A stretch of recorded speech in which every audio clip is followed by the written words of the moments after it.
जिनका चंदन से है दिव्य बचन, अक्षत सम अक्षत है श्रद्धा, सुमनो सा सुंदर है तन।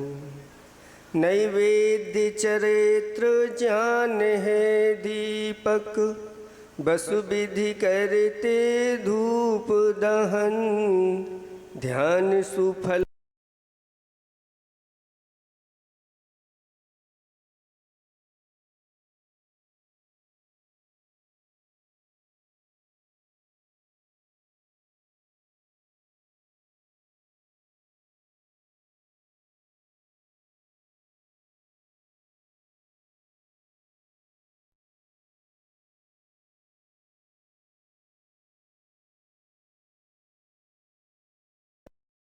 है। ऋषिवर तुम्हें समर्पित है। देवादिदेव 1008। कैवल्य कमलापति आदि ब्रह्म आदिनाथ भगवान की। देवादिदेव 1008। चैतन्य चमत्कारी चिंतामणि पारसनाथ भगवान की जय। देवादिदेव 1008। वर्तमान शासन नायक महावीर भगवान की जय। परम उपकारी परम पूजिक 108 आचार्य पेवर गुरुवर श्री विद्यासागर जी महामुनिराज की जय। परम पूजिक 108 नवाचार्य श्री समय सागर जी महामुनिराज की 3 कम 9 करोड़ मुनिराजों की सिद्ध चक्र महामंडल विधान की। बोलिए परम पूज्य परम तपस्वी सानिध्य प्रदाता श्री मुनि श्री विमल सागर जी महाराज की, अनंत सागर धर्म सागर भाव सागर जी महाराज की। धर्म स्नेही भव्यात्माओं,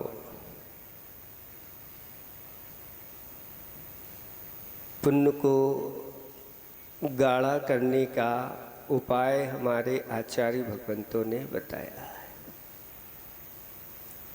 बार बार आप लोग आचार्य श्री के पास जाते होंगे और आचार्य श्री तो कहते हैं कि पुण्य गाढ़ा करो। अब पुण्य गाढ़ा कैसे हो? क्योंकि अगर हमारे कार्य सिद्ध नहीं हो पा रहे हैं, हमें जो उपलब्धि चाहिए वो उपलब्धि नहीं हो पा रही है, तो हमारा पुण्य पतला है। वो पतले पुण्य को गाढ़ा किया जाता है। दूध पतला है तो क्या करते हैं?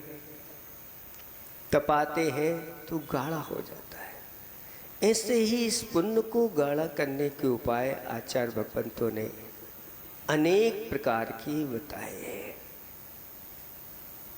उसमें एक जिनेंद्र भगवान की भक्ति पूजा बताई। कहा है एकापि समर्थेयम जिन भक्तिर दुर्गति निवारयितुम पुण्यानि च पूरयितुम दातुम मुक्ति श्रियम कीर्तिनः। कितनी बड़ी बात इसमें आचार्य भगवंत ने कर दी कि एकापि एकमात्र जिनेंद्र भगवान की भक्ति ऐसी समर्थवान है कि वह दुर्गति का निवारण करने में समर्थ है।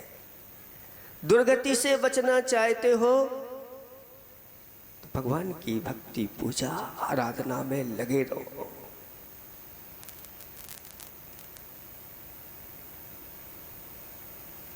पुण्यानि च पूरयितुम, पुण्य से वह पूर्ण देती है, भर देती है। आचार्य श्री ने खाई को लिखा है, पुण्य फूला है पाप का पतझड़। पुण्य फूला है पाप का पतझड़, फल अनंत। जब पुण्य फूलता है तो पाप का पतझड़ होता चला जाता है। और जब फल लगते हैं तो कहते हैं अनंत, जिसके कोई अंत नहीं, ऐसे फल खाते रहो, कभी समाप्त नहीं होने वाला।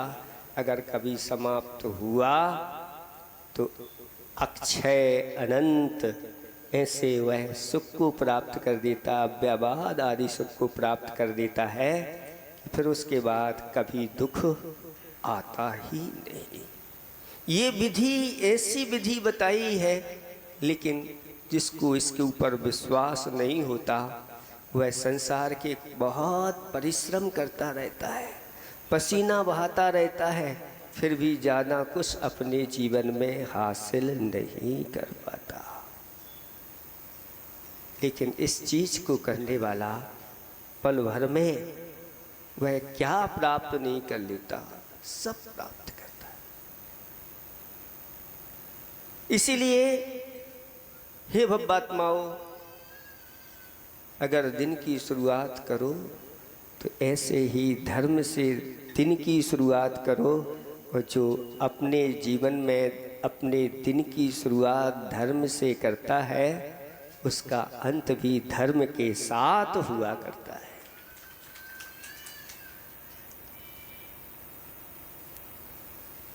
एक कहावत है कि सारे कार्य छोड़ करके, अपने बुजुर्ग कहते थे, क्या करने में लगा है, ये सब बाद में कर लेना, पहले भोजन कर, भोजन कर ले तो अच्छी तरह से फिर सब काम होते रहेंगे। लेकिन इसके आगे भी कहा है, ये तो 100 काम छोड़ करके भोजन की बात हुई है, उन्होंने कहा 1000 काम छोड़ करके पहले राजा की आज्ञा का पालन कर। कि राजा ने आज्ञा दी है और पहुंच नहीं पाए, समय पर उपस्थित नहीं हो पाए, क्या कर रहे थे, भोजन कर रहा था, तो आपको सजा मिलेगी, डांट मिलेगी, क्योंकि ये आवश्यकता भोजन तो बाद में भी कर सकता था। लेकिन इसके आगे भी तीसरी बात कही है कि लाख कार्य छोड़ करके सबसे पहले भगवान के दर्शन और पूजन कर। अगर राजा की भी आज्ञा का उल्लंघन कर दोगे, राजा पूछेंगे क्यों लेट हो गया, तो मैं भगवान की भक्ति पूजा करने में लेट हो गया, तो राजा भी अगर गुस्से में होगा तो वो भी शांत हो जाएगा। ऐसे ही हमारे कर्मों को शांत करने के लिए ये 8 कर्म हैं, ये 8 कर्म शांत रहें, उग्र ना हो, उनके लिए आचार्य भगवंतों ने अष्ट द्रव्य से पूजा बताई है। पूजा एक एक द्रव्य से भी होती है, 2 से भी होती है, 3 से भी होती है, लेकिन ये समग्र पूजा नहीं मानी जाती, अष्ट द्रव्य से। कई लोग कहते हैं महाराज अष्ट द्रव्य की क्या आवश्यकता है, एक ही द्रव्य से पूजा कर ले। पूजा तो पूजा ही है, और एक एक द्रव्य से पूजा भी कई भव्य प्राणियों ने की है और उन्होंने कल्याण किया है, तो क्यों महाराज अष्ट द्रव्य से करें, एक ही द्रव्य से आप तो हमें दे दो। तो हम आपसे पूछते हैं कि बताओ पेट किससे भरता है, रोटी से, और प्यास किससे बुझती है। जब रोटी से भूख मिट जाती है और पानी से प्यास बुझ जाती है, फिर थाली में ये अष्टद्रव्य क्यों आप लोग सजा के रखते हो।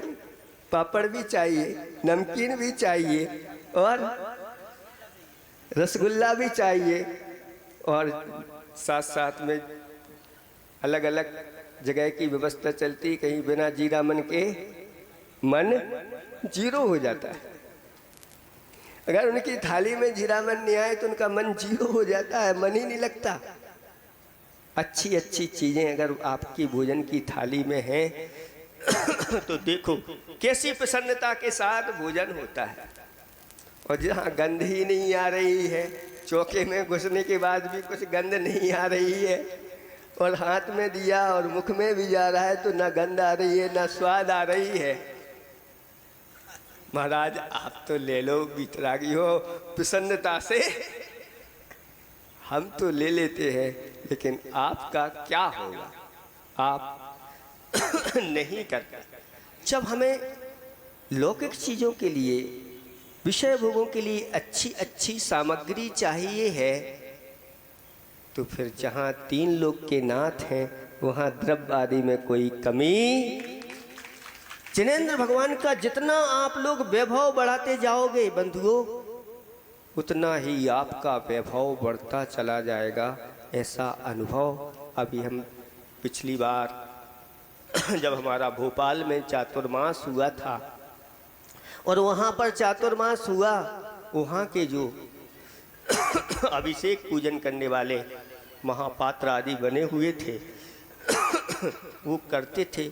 उन्होंने ऐसा वैभव से ऐसे 5-5 पांडुक शिला, चांदी की पांडुक शिला, उन सब में सोना लगा के रखा, सब में रत्न लगा के रखे और भगवान को विराजमान करते हैं। सोने की झाड़ी से अभिषेक और सोने के कलशों से अभिषेक ऐसा, और उनकी जो टेबल है ऐसी जिस पर भगवान जी को विराजमान करने के लिए जो पीठ रखी जाती है, पांडुक शिला रखी जाती है, ऐसी कि देख लो राजा के यहाँ भी ऐसी नहीं होगी, क्योंकि ये तो 3 लोक के राजा हैं, इनके लिए कैसी टेबल आदि होना चाहिए।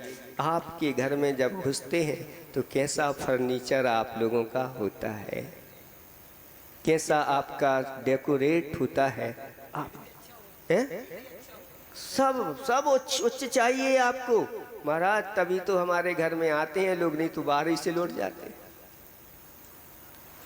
अपने लिए ये तो सब संसार को बढ़ाने वाली चीजें हैं बंधुओं। जहाँ संसार घटना है, हमारे पाप नष्ट होना है, जहाँ कर्मों का नाश करना है, जहाँ हमें सिद्धत्व की ओर जाना है, ऐसे स्थानों पर अपना वैभव अच्छी तरह से प्रकट करना चाहिए। कई ऐसे स्थान थे जहाँ मंदिरों में चमगादड़ें, दुर्गंध आती थी, उस गांव की दशा बहुत बुरी थी। लेकिन जब उपदेश दिया कि ये भगवान के यहाँ ऐसा है और आपके यहाँ देखो कैसी घरों में खुशबू बहक रही है और यहाँ दुर्गंध भरी हुई है, 3 लोक के नाथ के यहाँ क्या फलोगे फूलोगे? जैसा आप अपने भगवान के प्रति करोगे, भगवान आपका कुछ नहीं करता, आप अपने ही कर्मों से वैसे हो जाओगे। और जैसा आप भगवान के यहाँ करोगे वैसे ही कर्म बांध करके भगवान जैसे बन जाओगे। ये है जैन धर्म। इसलिए अच्छी अच्छी द्रव्य सजा करके, उस दिन हमने जल के बारे में बताया था, चंदन के बारे में भी ऐसा ही आता है कि भगवान के लिए चंदन अच्छी तरह से समर्पण। लेकिन उसके पहले क्या करना चाहिए, एक कथा के माध्यम से आपको हम बताना चाह रहे हैं कि एक युवा, उसकी दशा अच्छी नहीं चल रही थी, उदास मन से वह मुनिराज के चरणों में पहुंच जाता है और महाराज के सामने कहता है, महाराज मेरी समस्या का समाधान करिए। महाराज ने कहा, क्या समस्या है? एक नहीं अनेकों समस्याएं हैं। मेरी सिर्फ माँ है, पिताजी है नहीं, मैं युवा हो गया हूँ, विवाह होता नहीं, घर में खाने पीने के लिए अन्न पान आदि की व्यवस्था भी नहीं, रहने के लिए घर भी नहीं, अनेक समस्याओं से मैं जूझ रहा हूँ। भगवान मेरे ऊपर कोई कृपा कर दो, कोई मंत्र बता दो, कोई धन की व्यवस्था हो तो वो बता दो, कैसी हो जाए मैं संपन्न हो जाऊं। महाराज ने सब कुछ सुन लिया और सुन करके उत्तर दिया कि मैं जो कहूँगा उसका पालन करोगे, आप जो कहोगे मैं करूँगा। महाराज ने कहा, आज से नियम ले लो, प्रतिदिन मंदिर जाएंगे और मंदिर जाकर के अच्छी तरह से हम अपने अंगों में तिलक लगाएंगे और अच्छी तरह से तिलक लगा करके भगवान का अभिषेक पूजन करेंगे। इतना कर लेना, सब कुछ ठीक हो जाएगा। वह युवा प्रतिदिन ऐसे ही करने लगा। मंदिर के दर्शन करता, अच्छी तरह से तिलक लगाता और तिलक लगा करके भगवान की पूजन की और वापस आ जाता। ऐसे बहुत दिनों तक किया उसने, लेकिन कुछ हुआ नहीं। अब महाराज ने तो कहा था कि ऐसा करना सब ठीक हो जाएगा। एक दिन फिर पुनः महाराज के पास उदास होकर के पहुंच गया और कहता है, महाराज आपने जो कहा था मैं वैसा पूरा कर रहा हूं, लेकिन अभी तक कुछ हुआ नहीं। तो महाराज ने कहा, धैर्य रख, पूर्व के कर्म बहुत प्रबल हैं, इनको शांत करने के लिए और पुरुषार्थ की आवश्यकता है। एक दिन जरूर तेरी भावना पूर्ण होगी। और फिर वह उत्साह से भर करके गया और फिर करने लगा।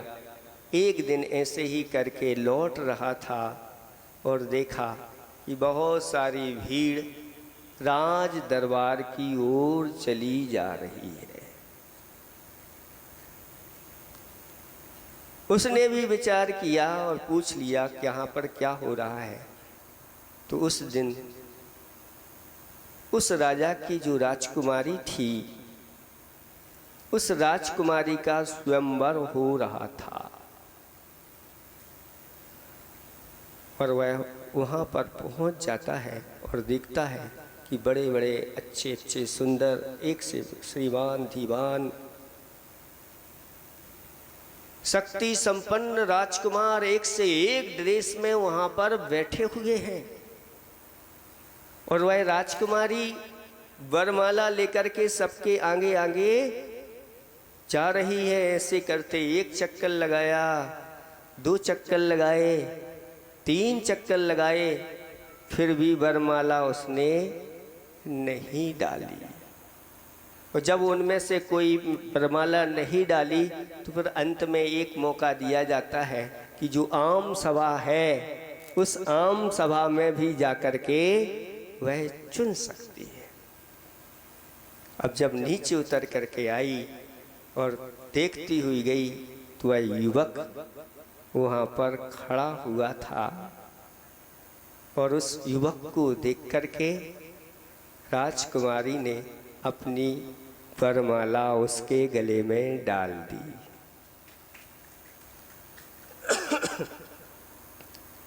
सब आश्चर्यचकित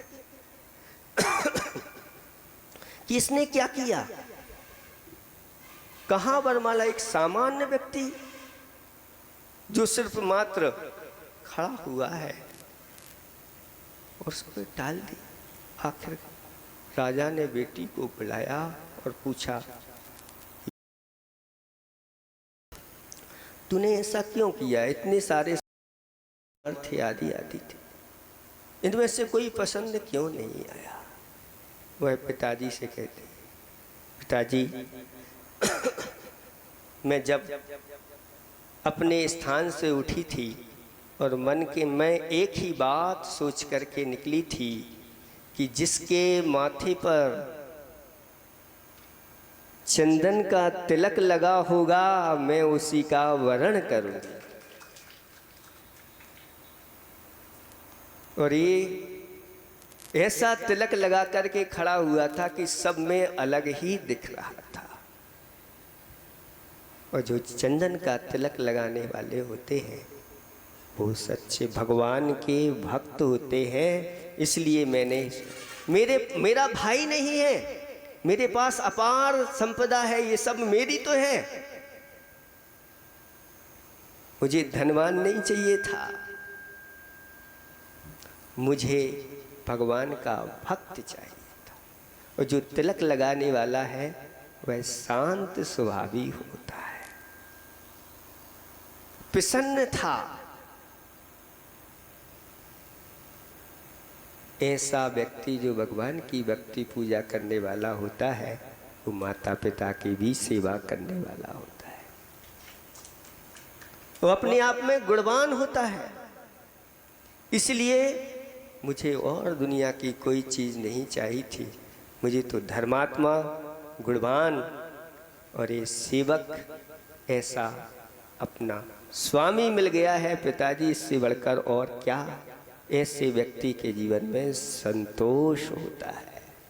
जो चिनेंद्र भगवान की, जिसके जीवन में भगवान की पूजा भक्ति करने का समय नहीं, समझ लेना सबसे बड़ा असंतोषी प्राणी है।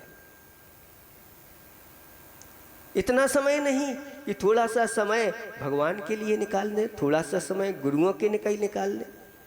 इतना समय नहीं तो मतलब लोभ, लालच, क्रोध, मान, माया, लोभ बड़े हुए हैं। पिताजी ने जब उसकी बात सुनी और पिताजी भी बहुत प्रसन्न हुए, सारी सभा की भी समझ में आ गया कि सब सज धज करके आए थे, एक से एक बढ़ करके तिलक लगा करके आए थे, पान खा के आए थे, आदि आदि करके मालाएं डाल करके आए थे, इत्र लगा के, फुलिल आदि लगा के सब कुछ आए थे। लेकिन वरण किसका हुआ? जिसने तिलक लगाया था। कहाँ लगाया था? 3 लोक के नाथ के आगे तिलक लगा करके भगवान की भक्ति पूजा आराधना की थी, उसका राज तिलक हो गया और वह उसका विवाह उस राजकुमारी के साथ हो गया। हमारे आचार्य भगवान कहते हैं इसका फल ये इतना ही नहीं है। जो चिनेंद्र भगवान के यहाँ जाकर के मस्तिष्क में अपने 9 स्थानों पर तिलक लगा करके भगवान की भक्ति पूजा आराधना करता है, एक दिन वह 3 लोक का तिलक बनता है। ये तो ये तो एक छोटा सा राज्य है। बंधुओं, इसको समझो, अपना जीवन ऐसे मत जाने दो।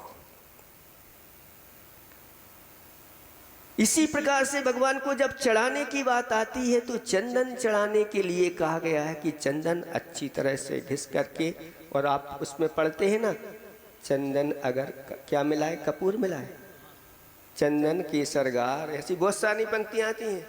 अगर उतना चंदन नहीं है तो उसमें कपूर मिला लो और सुबास मिला लो, अच्छी अच्छी ठंडी चीज़ें मिला करके जब भगवान के लिए वह समर्पित किया जाता है तो अंदर से ऐसा पुण्य संचय होता है, आपके पापों को ठंडा कर देता है, बाहर कर देता है, पापों को नाश करता है। और उस पुण्य की सुगंधी जब उसकी उदय में आती है तो सर्वत्र उसके गुणों की सुबास फैल जाती है।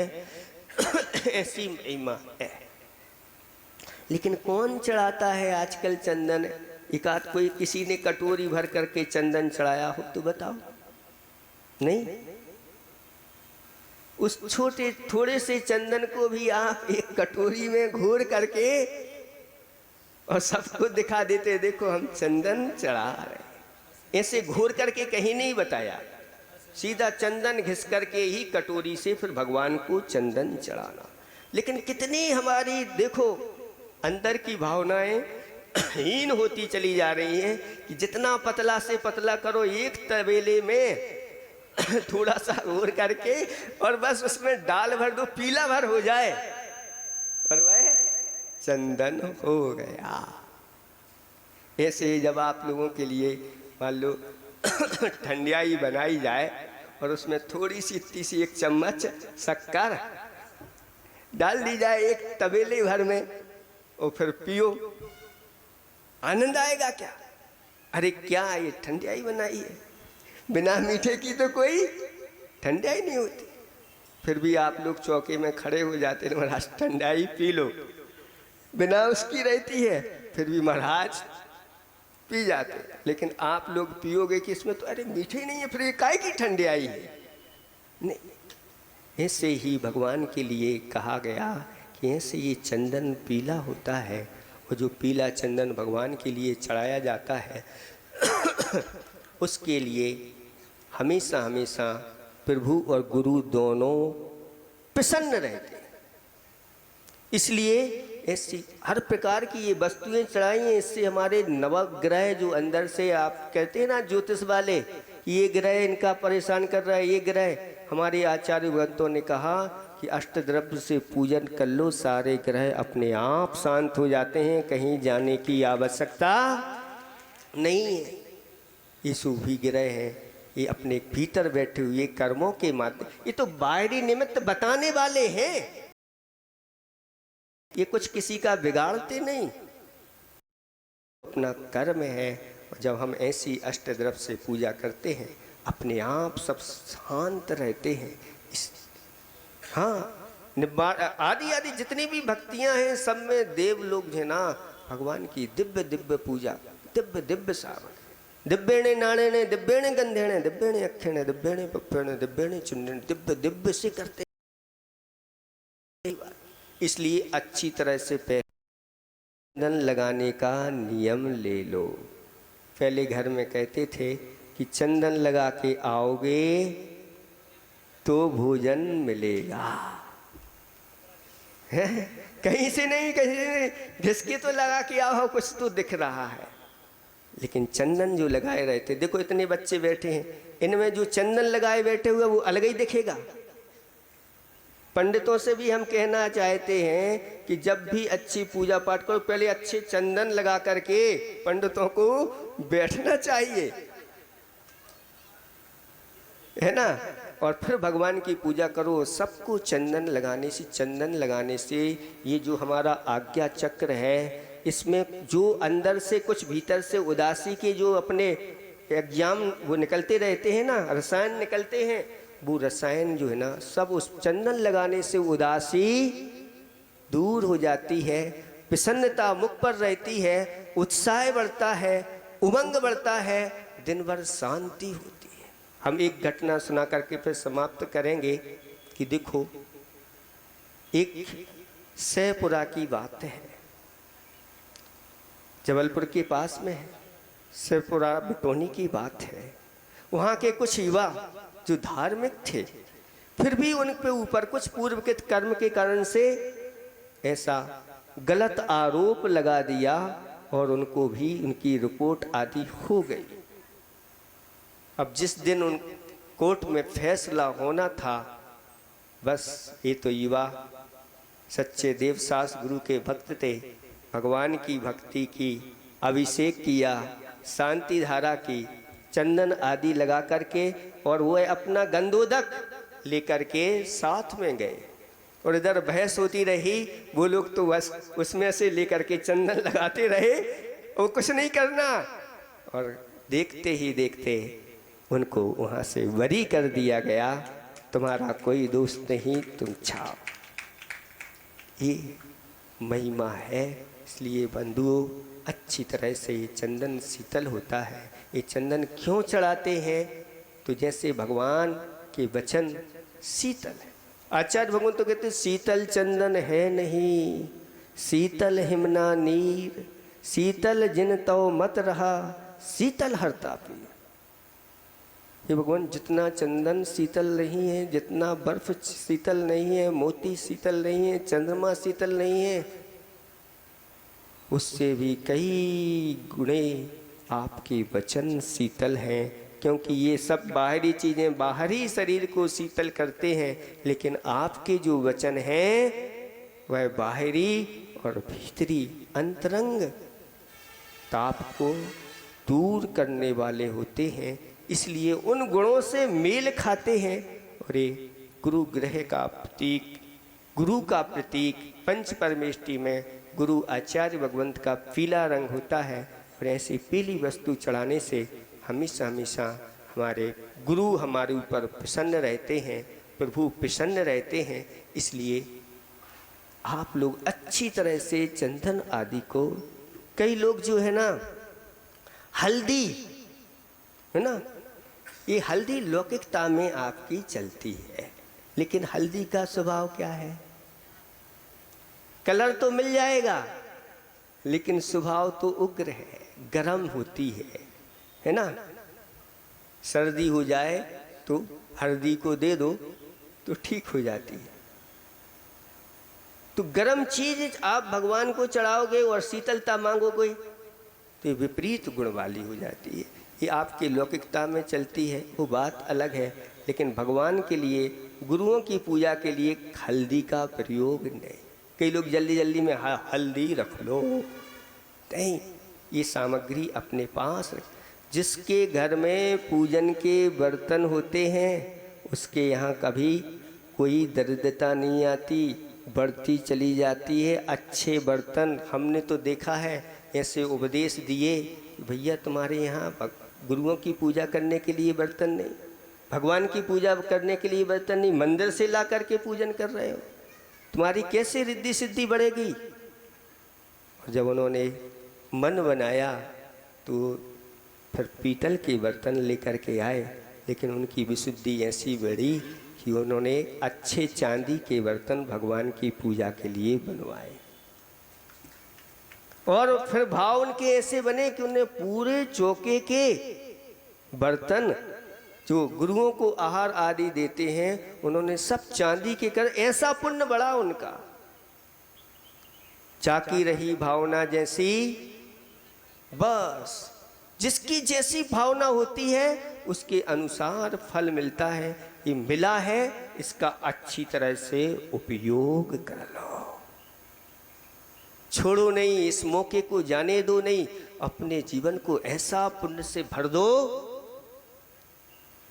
खुद को कर बुलंद इतना कि प्रभु पूछे तेरी रजा क्या है, क्या मांगे, क्या चाहते हो। भगवान ही कहने लगे, गुरु कहने लगे, मांगो तुम्हें क्या चाहिए, इससे बड़ा पुण्य और क्या हो सकता है।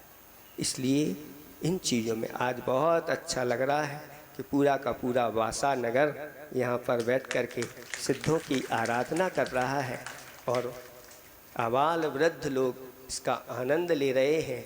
इनकी बहुत लोगों की भावना ऐसी थी, महाराज ऐसी गर्मी में अब यही परेशान हो रहे हैं कि महाराज ये गर्मी का समय चल रहा है कि आषाढ़ का समय चल रहा है,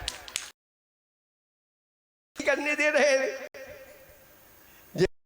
होती है वर्षा हो जाती है तो आप लोग नारे तो बहुत लगाते थे, क्या आंधी आए चाहे तूफान आए यूं ही बढ़ते जाएंगे और महावीर की जय जयकार करते चले जाएंगे। और जैसे ही पानी और आंधी तूफान आया तो सब भाग जाते हैं, जब तक आंधी तूफान पानी नहीं आता तो खूब नारे लगाते हैं, और जैसे ही पानी आया सब भाग। ऐसे पानी में भी आप भगवान की भक्ति पूजा आरती कर लो, क्या करना। कल इन लोगों ने की अच्छी अच्छी भक्ति, जब संगीतकार ढोल बजाएगा तब ही हम भक्ति करेंगे, जब पंडित जी मुख से कुछ बुलवाएंगे तब ही हम बोले। अरे आप लोगों के अंदर सब शक्ति है, अब वो बाहरी शक्ति खत्म हो गई है, अब भीतरी शक्ति प्रकट करो और भगवान की भक्ति पूजा आनंद के साथ करते चले जाओ। अभी तक जो वंचित रह गए हैं भगवान की अभिषेक पूजन आदि से, आज से वह संकल्प करें कि जब तक इस शरीर में शक्ति है हम भगवान की अभिषेक पूजन अवश्य करेंगे। हाँ कोई बीमारी है तो उसकी छूट है, नहीं आ पाए तो कोई बात नहीं। हमने लोगों को एक नियम दिया था कि भैया अगर आप वो वस्तु नहीं चढ़ा पाओ, घर में मान लो आप बीमार हैं पड़े हुए हैं, तो आप कहो ये वस्तु हमारी भगवान के लिए चढ़ाओ, बस हमारा काम हो गया। अब हमारा पूजन का नियम है, हम पूजन नहीं कर पा रहे, कोई बात नहीं, अष्टद्रव्य दो, अपने पति स्त्री हैं तो अपने पति को दे दो, अगर पिताजी हैं तो बेटे को दे दो, बेटा तुम जाओ ये भगवान के सामने अष्टद्रव्य चढ़ा करके आ जाओ, हमारी पूजा हो जाएगी। कहीं बाहर गए कोई बात नहीं, आज तो मोबाइल का ज़माना है, शास्त्रों में ऐसे कितने उदाहरण होते हैं कि वह सेठ बाहर गए और अपने घर को सौंप के गए कि एक एक स्वर्ण मुद्रा से जो हम प्रतिदिन पूजा करते हैं ये होना चाहिए, होती रहे, ये 365 दिन की दे के चले जाते, चढ़ना चाहिए, होना चाहिए, तो भी आपकी पूजा मान्य हो जाएगी। इसलिए ये पूजा आप निरंतर करते रहें, छोड़े नहीं। शास्त्रों में तो ऐसा लिखा है, जो गुरुओं की सेवा किए बिना और भगवान की पूजा किए बिना जो भोजन करता है वह भोजन नहीं, वह तो पाप का भक्षण करता है, ऐसा कहा गया। और अधाव्रजेत यानी अधोगति की ओर चला जाता है। इसलिए बंधुओं इसको तो बढ़ चढ़ करके करना, भले भोजन ना हो तो चल जाएगा, लेकिन भगवान के दर्शन पूजन नहीं हो तो चलना नहीं चाहिए।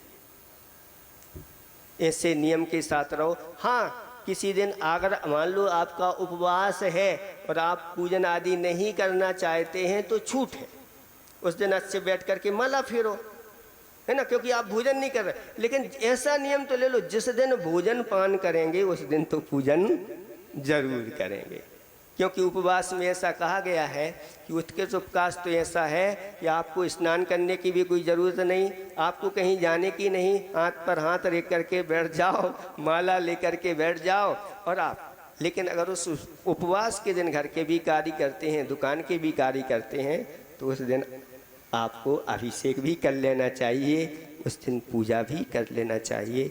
इतना ही हम पर्याप्त समझते हैं। एकापि समर्थेयम जिन भक्तिर दुर्गतिम निवारयितुम पुण्यानि चा पूरयितुम मुक्तिम दासित दातुम श्रियम कितना, यानी यह भगवान की भक्ति पूजा आराधना वह मुक्ति रूपी संपदा को प्राप्त करा देती है।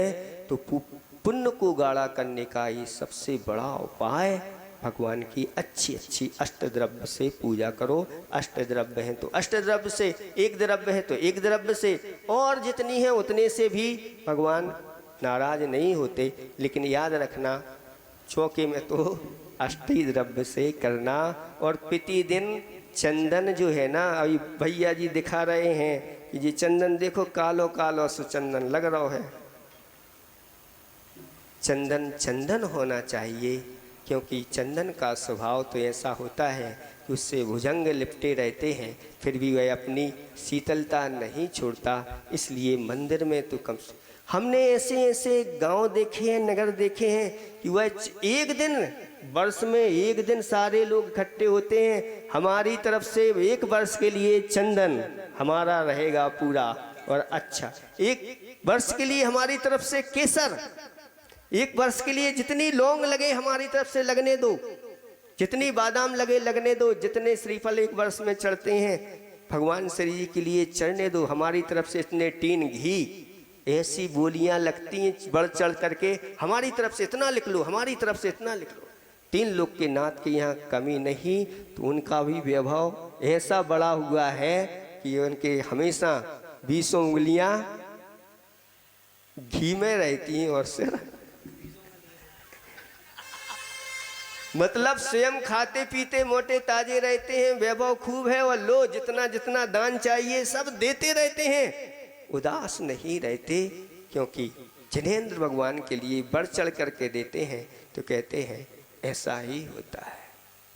इसलिए ऐसे संकल्प हैं, इन संकल्पों से कभी डरना नहीं चाहिए।